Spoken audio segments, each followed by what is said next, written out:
Alright yan, so maganda nga po mga ka-adventure. So nandito tayo sa Powerhouse San Jose del Monte, bagong bukas na powerhouse dito sa bayan ng San Jose del Monte, Bulacan. And may makakausap tayo dito ng isang kabakal, ang aking kapatid.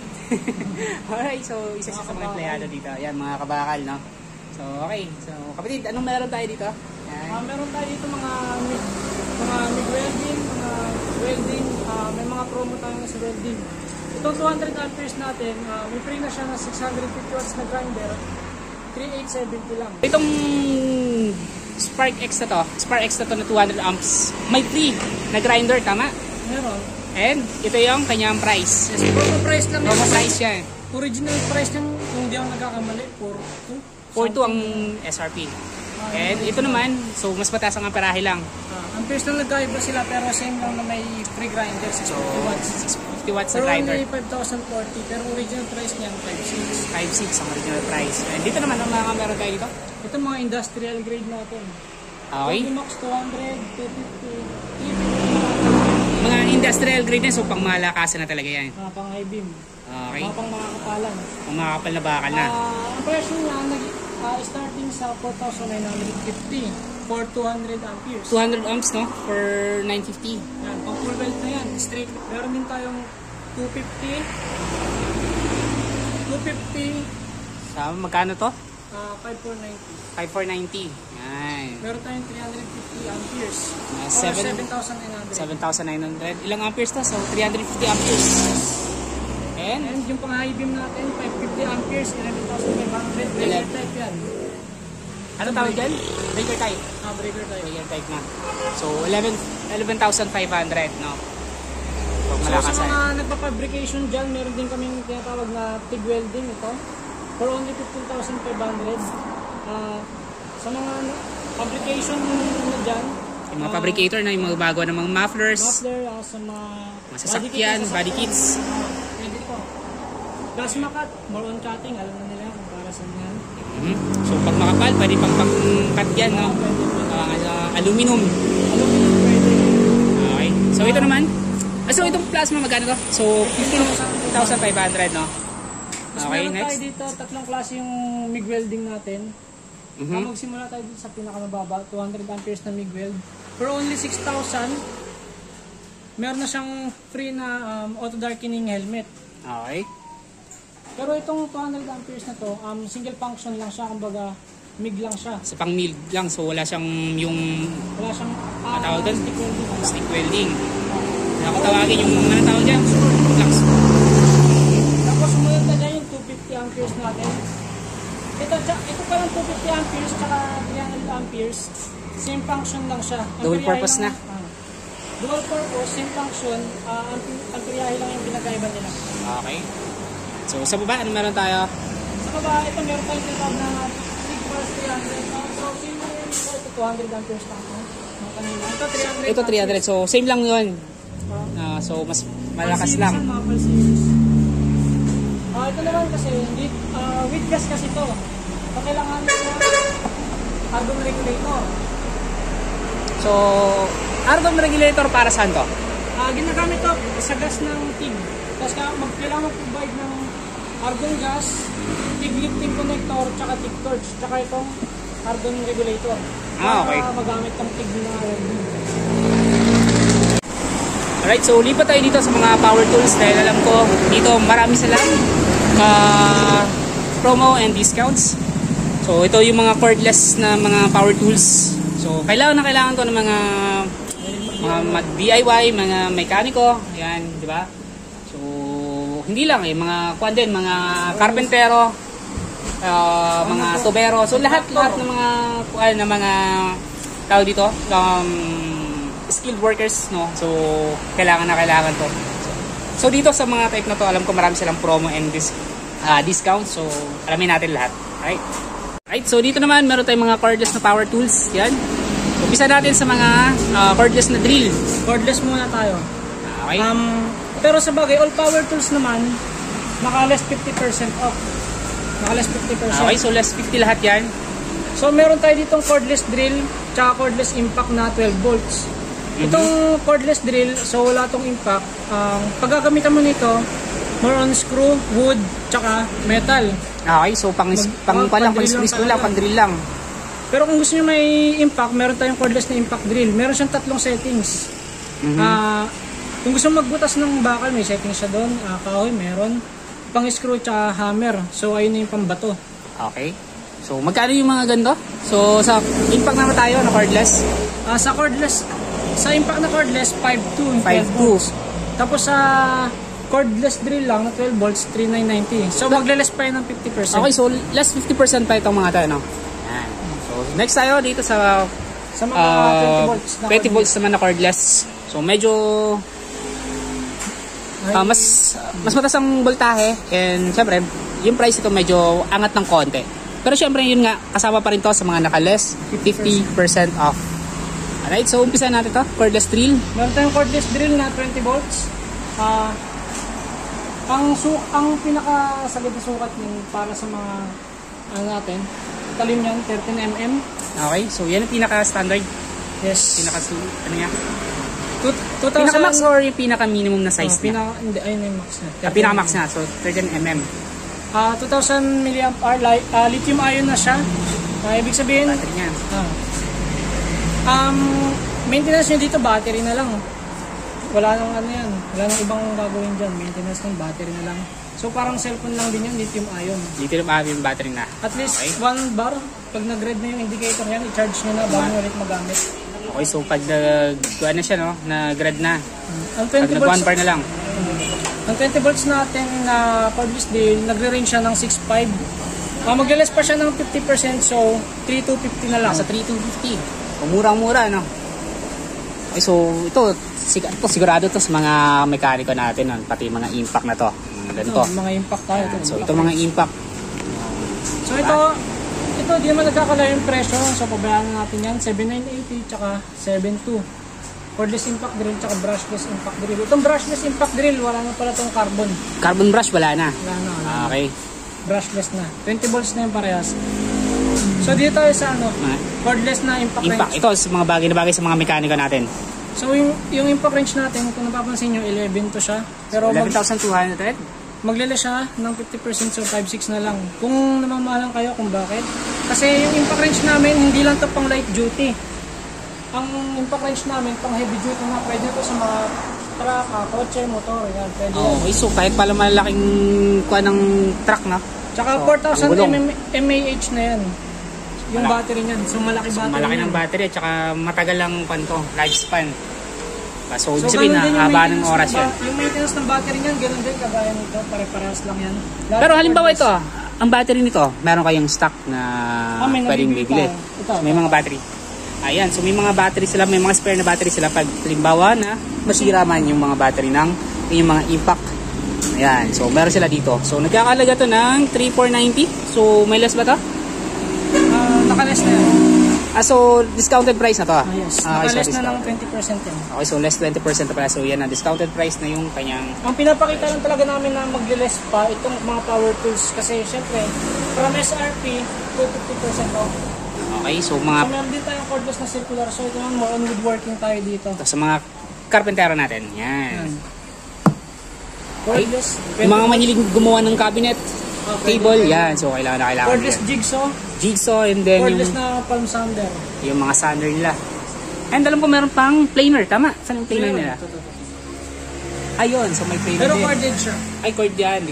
So hindi siya kasama sa discounted price. Kasama. Ay, kasama pa rin?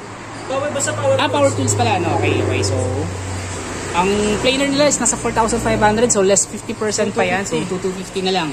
So, ganun din yung sander nila. Yan. May mga less din yan. May mga bench grinder din. Yung mga naghahasa ka dyan. Ayan. So, yung mga naghahasa ng mga kutsilyo, gunting, samurai.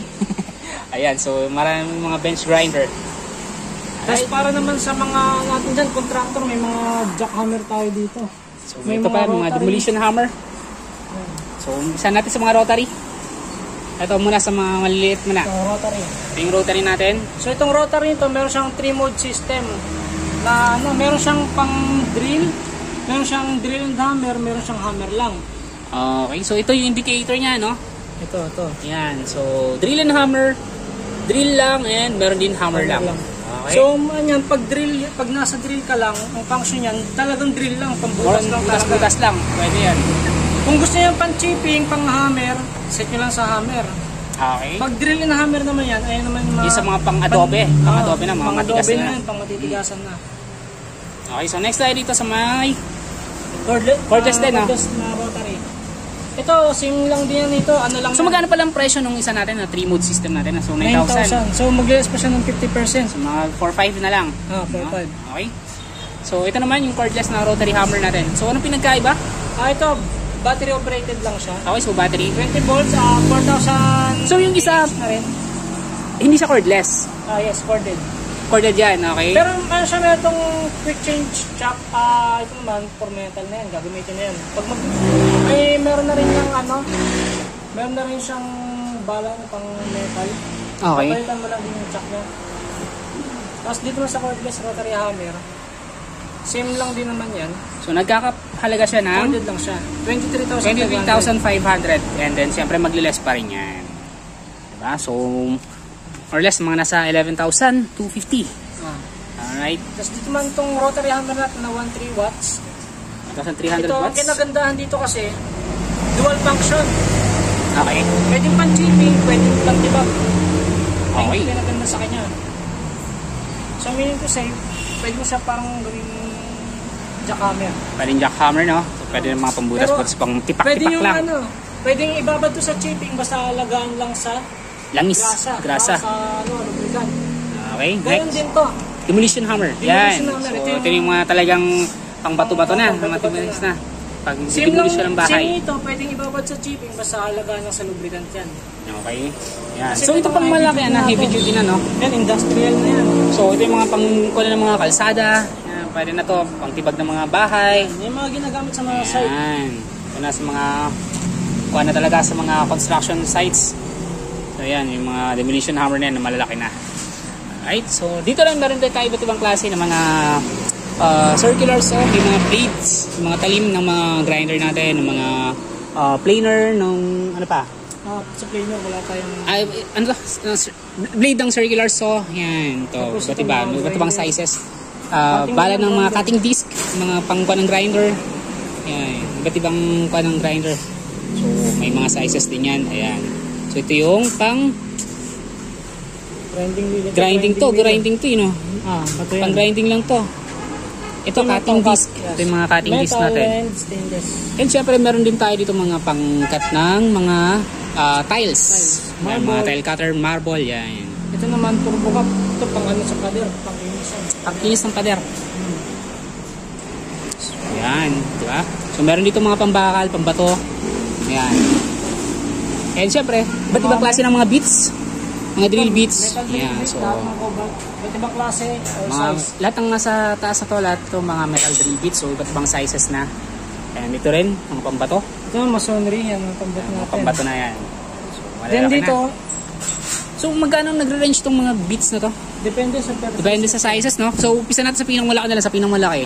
Para magkaroon lang ng idea. Okay. So, Hindi pa kasi nalalagyan okay, so wala pa pala, no? So, bagong lagay lang pala. So, bagong display. So, mamaya, malalagyan nilang prices. Pero ito, mga meron na tayo dito nakalagay na. So, ito na lang. So, M35 na, Raptor type ng blade. Ay, ng, bit. Yan. So, 255. So, itong size na to. Anong size to? 3.8. So, hanggang sa dito, siyempre, palaki ng palaki. Ibig sabihin, medyo patas-patas din ang price niyan. Yan. Hanggang sa pinaka-maliit. So, 34 pesos. Ayan, murang-mura, oh. Diba? Ayan, bago Yeah. yan sa mga...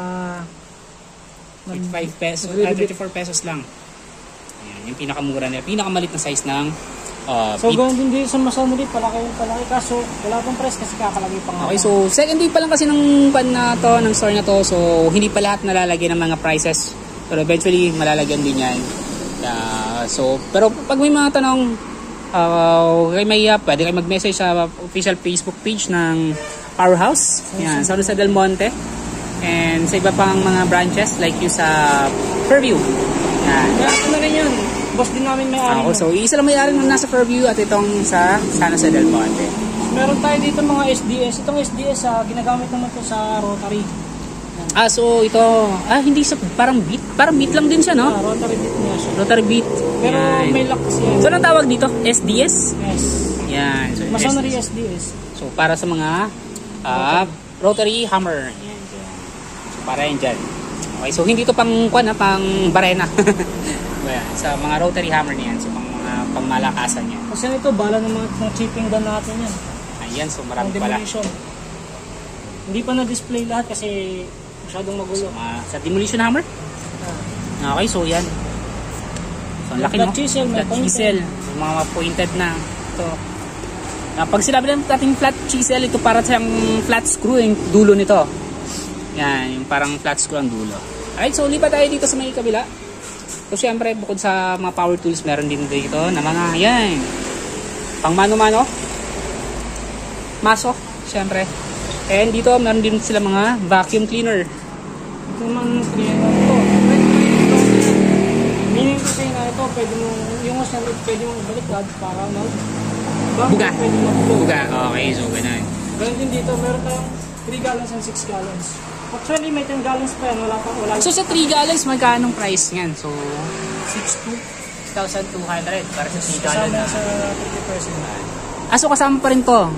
Okay, so mga vacuum cleaner, so less 50% pa rin. Mas itong miter saw. Pati ito, may itong mga miter saw, yan. 50% yan. So lahat to pala, naka 50%. Okay, so dito tayo sa 6 gallon na vacuum.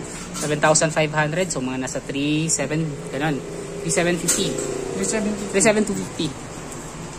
Yan, ganun. 3,700 na lang. 50, diba? Tapos mga meron tayo itong ABR. Yan. So, ang miter saw para saan pala? So, pangkat ng mga woods, di ba? So, ito yung cut-off machine talaga. Ito yung mga pambakal talaga na po. Pero, para lang siguro. Para sigurado, no? Para sigurado. Okay. Table saw, yan. Table saw. Basta yan, mga more on woodworking yan. So, mapapansin nyo ito yung itsura ng kuha niya. Setup ng table saw. So, kung makikita sa mga video, di ba? Yung ini-slide lang yung mga bakal dyan. Then, ikakat na. Straight cut. Straight cutting na lang talaga. Right? So, alam ko, di ba yung meron yung mga pang-angular saw? Yung parang gano'n, yung naka-angle yung cut. Ito, pwede naman ito Pwede yung 45 degrees. ito pala na. So, ito, pwede rin pala. Para magtitilt lang yung blade niya. Yan, para, di ba, naka-angular na yung naka-angulo na yung mga cut nyo. So, para sa mga dugtungan, alam mo, yung mga corner na ganyan, diba, naka-angulo. Accurate naman yung measurement niyan kasi meron yung parang sukat dito. Tapos, ayun o, sukat. Ayan, so diyan ka na lang magbabase sa mga sukat nila. Alright. So yan, bukod sa kuha natin, sa mga power tools, syempre meron dito ang mga pang plumbing. Yan, mga PPR, mga socket valve.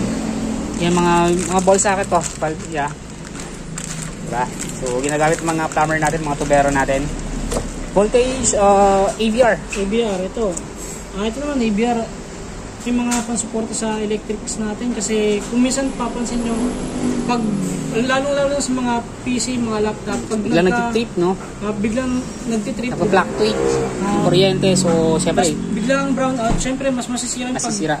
pag nag-brown out, diretso patay din. Minsan may mga times na bumababa yung voltahe ng kuryente. No? Yan. So, Yun from yung gamit 220, ko. biglang siya babagsak ng So, ito 210. suporta to doon. Like, pag naka-AVR ka, na kahit na bumaba ng 110 yung kuryente mo, Pwede. naka-fixed lang siya. So, i-adjust niya automatically. Yan, pag naka-AVR. Yan. So, next, meron pa tayo dito. Yan, ito mga sa mga gamit pa rin ng mga karpentero natin at mga sa mga mason. Yan. So, meron dito yung, siyempre, axe. Yan, martilyo. Wood handle, tsaka fiberglass handle. Ayan, so may naka-fiberglass. So, murang-mura lang ha, 270. So, kuha na to. Naka-fiberglass na yung hawakan niya. Tsaka yung plastic material kasi Matibay, no? Matibay. Fiberglass na parang medyo may pagka-rubberize. Ayan. Hindi, pag nabagsak, hindi agad nagka-crack. So, 270 pesos lang. And yung kahoy naman, 250. So, konti lang difference. So, kung sanay ka sa conventional, mga ganito, kahoy. Diba? Mga lagari yan, wala nila yan. So, lagari. Kahoy, lagaring bakal. Marami na, pang kahoy, and pambakal, pang sizes. Siyempre, mga metro. Metro, multi-lock na yan. Kasi na, pag hinila mo yan, lock agad yan. Okay. Hindi mo na kailangan... So hindi mo na palang pwedeng i-manually lock Tapos na. magnetic din yan. Ayan, so hindi mo na kailangan ng katulong sa dulo. Lalo pag mahabang susukatin mo. Magnetic na rin yan. So gano'ng kahaba yung kanyan? 5 Ito, meters? 3 meters. 3 meters yan. May 3 meters, 5 3 meters, meters and 8 meters. tapos hanggang 8 meter meron pinakamahaba. tayong pinakamaliit, 2 meters pero hindi siya yung magnetic. Okay, so Parang ordinary lang. Ordinary. So ito yung mga 3 meters nila, so 135 pesos. 5 meters, 185. And yung 8 meters, 315 pesos na. Yun nga, magnetic na at saka naka-multi-light. Multi-lock na rin. And syempre, yung mga level bars. Magnetic type na rin yan. Yan, mga level bars. So ginamit ko yan kanina pagkabit ko ng tiles. Kahit naka-level ako, tabingi yung paningin ko. Battle jack. 25 tons yan. Yan, so mga jack. Pinakamalaki ay 50 tons. So ito pang mga truck na. Okay, 50 tons. Ito pala yung 50 tons na pang truck, pang malalaki na. Pero sa mga pag-kotse-kotse lang, hydraulic na ito, mga 10 tons lang, kayang-kaya to. Pero mas maganda, dito ka na. Mag 20 tons ka na. Yan. So sa 20 tons, nasa 3,350 ang price niyan. Ayan. Battery charger. Sa 10 tons, yan, 1,900, di ba? And 32 tons, yan, 4,550. And syempre yung sa 50 tons natin is magkano to? So wala pang nakalagay na price. Ito pala, so 8,100 para sa 50 tons na hydraulic. Battery charger, meron din tayo. Para sa mga motor na mga battery. Yan, so battery chargers para sa mga sasakyan. Ayan. Backup para hindi ka malobat. Mas mabilis mong alagaan yung mga battery ng iyong mga sasakyan. And syempre mga solar lights, meron din dito. Iba't ibang sizes ng mga solar lights nila. Ayan. Meron din pala kaming inflator. Ayaw nga pala, yung tire inflator nakita ko kanina. So meron ditong tire inflator. Yan. Ito. So digital tire inflator. So dalawang klase yan. Meron tayong portable tire inflator. So ito yung portable na nakikita natin minsan sa mga sikat na vlogger, diba? Yung mga nagre-rescue ng mga motorcycle riders. So ito. Pero more on bike, kayang-kaya ito sa bike eh. Motor kaya. Motor kaya din. 150 PSI na yan. So, pero ito, sa mga mabibigat na talaga, yan. Mga kotse, mga truck, yan. Saka meron yan yung mga cable yan. Itong sa portable natin, yung ano yun, pwedeng gawing power bank yan. Okay, so pwede siyang power bank din pala, no? Mag-charge, pwede ka rin dyan mag-charge. So, pag lowbat ka, pwede na yan. Kasi dahil ito, yan. meron to, kung alam, sa mga nagkakotse dyan, meron to yung para sa cigarette ninyo. Yung sindihan. Sa sindihan, meron. Pwede yan. Diba? So yan, napakaraming kwan dito. Maraming gamit dito na pwede nyo pagpilian. So yan, punta na kayo dito. So kung may mga questions kayo, pwede kayo mag-message sa official Facebook page ng Powerhouse San Jose del Monte. Ayan. So open na ba yung page ng Powerhouse San Jose del Monte? No? Ay oo, nakafollow na nga pala ako dito sa page ng Powerhouse San Jose del Monte. So kung may mga questions kayo, pwede kayo mag-message yan directly. And pwede rin naman sa Powerhouse Fairview. Ayan. Sa East Fairview yan. Pwede rin kayo mag-message. Kasi isang may-ari lang. So, isa lang may-ari niyan sila sir lang. Oh. Yan. So, siyempre kung saan ka malapit, doon ka pumunta. Diba? So, kung taga San Jose del Monte ka, Ang bakal. ay mga kantang bakal. So, pang malaki yan malakasan na yan. Okay. Yan. Alright, so hanggang anong oras kayo open? From 8 AM to 5 PM.